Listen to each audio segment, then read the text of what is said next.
Samantala, narito naman po iba pang mga balita.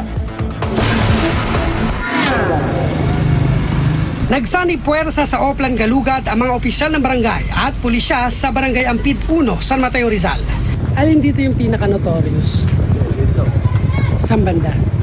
Tatlong lalaki ang sinita dahil nakatambay sa dilim, kinapkapan at inimbitahan sa presinto.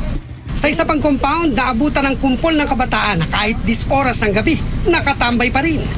Pinagsabihan silang magsiuwi, lalo't may curfew.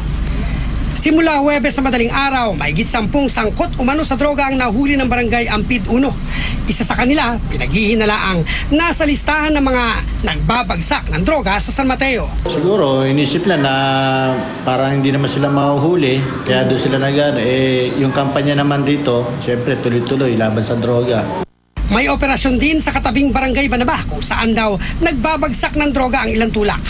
8 lalaki at 3 babae ang nahuli. Karamihan na aktuhan umanong gumagamit ng droga. Napakalaking bagay dito sa amin ang tulungan, no? Lalo-lalo na yung ating mamamayan na talagang very aggressive sa pagtulong dito sa ating kapulisan sa pagsugpo sa illegal drugs.